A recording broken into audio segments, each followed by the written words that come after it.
Amigas, amigos, olá! Continuando a nossa série sobre fome, vamos ao segundo vídeo da nossa série e vamos tratar hoje de ambiente alimentar e sistema alimentar, tá certo? No vídeo anterior nós tínhamos visto o problema do avanço dos ultraprocessados aqui no Brasil. Tem havido decréscimo da produção e do consumo de alimentos como arroz e feijão e aumento do consumo dos chamados ultraprocessados, salsichas, salgadinhos ultraprocessados e assim por diante, tá certo? Esses produtos ultraprocessados são reconhecidamente produtos de baixo valor nutricional e são produtos que causam males à saúde.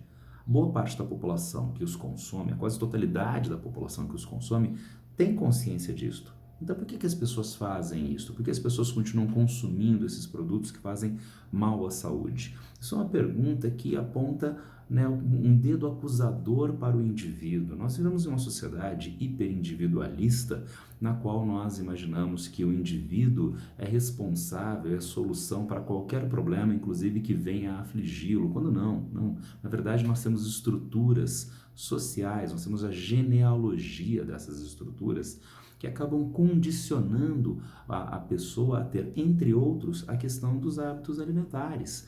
Então nós precisamos pensar nesses sistemas, nessas estruturas de funcionamento, no caso, para a alimentação, onde aparece uma primeira noção que é do sistema alimentar. O sistema alimentar envolve o entendimento do processo de produção, do processo de processamento e distribuição, do processo de preparo e de consumo desses produtos, além do descarte eventual destes produtos alimentares. Dentro do sistema alimentar, nós encontramos o chamado ambiente alimentar. A pessoa se encontra dentro deste dito ambiente, dentro desse ambiente alimentar. E o ambiente alimentar, ele vai condicionar alguns aspectos que vão fazer com que a pessoa tenha tal ou qual padrão de alimentação. Vejam vocês, sistemas alimentares novamente. Era o século XIX, início do século XX. Os países tinham determinados padrões de organização de produção, distribuição e consumo dos alimentos. Principalmente os países que avançaram mais fortemente no processo de industrialização e urbanização, os países europeus e os Estados Unidos, mudaram radicalmente a forma através da qual os produtos agrícolas são produzidos, são distribuídos, são preparados, são consumidos em uma nova estrutura de relações sociais típicas urbanas. E daí, por exemplo, a difusão do que a gente vem a ter no final do século XX, dos chamados fast food, né, da alimentação rápida, do preparo individual de alimentos semi-prontos e assim sucessivamente. Se isso aconteceu nos países desenvolvidos ao longo do século XX, nos países de menor desenvolvimento socioeconômico, principalmente no final do século XX, há também esta mudança radical dos sistemas alimentares. O ambiente alimentar está dentro do sistema alimentar, onde se encontra a pessoa. E daí esses condicionantes da alimentação do indivíduo que escapam às suas escolhas pessoais alegremente. O que está dentro, por sua vez, do ambiente alimentar? Vejamos, o ambiente alimentar tem a primeira dimensão, que é a organizacional. Então a pessoa se encontra no local de trabalho, no escritório, a pessoa é um aluno, uma aluna, está no ambiente escolar. Vamos pensar no ambiente escolar, tem cantina para alimentação? Tem cantina. E na cantina há venda de alimentos saudáveis? Essa venda é diversificada, é plural? Esta venda se dá com preços acessíveis para as crianças e adolescentes adquirirem os alimentos? A orientação para o uso destes alimentos, para a preferência por estes alimentos? Então já é um primeiro fator condicionante. Dentro do ambiente familiar, do ambiente alimentar, a ideia de ambiente organizacional. Uma segunda dimensão importante é a questão informacional. Então nós temos informações que nos levam a ter tal ou qual padrão de alimentação. Quem fornece essas informações? A família, as relações sociais, mas hoje principalmente os meios de comunicação, inclusive as novas tecnologias de comunicação e os recursos de propaganda. E daí nós temos uma fortíssima influência das indústrias de alimentos que comercializam os ultraprocessados dentro desta dimensão informacional. Temos ainda um terceiro ponto importante, que é o da comunidade e da pessoa individualmente.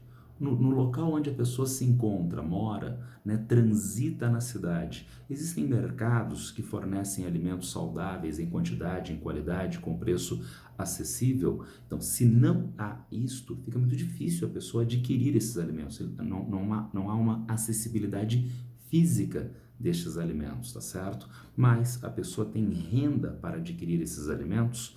Então, numa área mais ou menos central da cidade, existe um mercado, um mini mercado de uma rede de mercados de abrangência nacional. Mas os produtos são muito caros e a pessoa não tem acesso a estes alimentos, tá certo? E, portanto, não é uma escolha livre por parte da pessoa. Depende, então, da maneira através da qual a sociedade organiza o sistema alimentar e, dentro dele, o ambiente alimentar nestas diferentes dimensões: organizacional, na dimensão informacional e na dimensão comunitária individual. Donde a gente chega à conclusão de que a alimentação na cidade acaba sendo bastante precária, principalmente se nós tivermos em mente dois conceitos interessantes, que é o de deserto alimentar e de pântano alimentar. Deserto alimentar é um conceito que vem dos anos 1990, ele traduz a ideia de locais na cidade onde haja uma inacessibilidade física ou por renda a alimentos saudáveis. Então você está na cidade, mas em uma área onde você circula mediante as suas relações sociais, na qual você não tem acesso de fato a uma alimentação saudável. E o segundo conceito de pântano alimentar, um pouco mais recente, ele traduz a ideia de inflacionamento dos alimentos de baixa qualidade. São as áreas na cidade nas quais a alimentação de baixa qualidade, com alimentos muito calóricos, com alimentos que têm uma mais palatáveis, eles são mais acessíveis ao paladar a partir de adição química da indústria para esses ultraprocessados, e estes alimentos é que aparecem com maior frequência.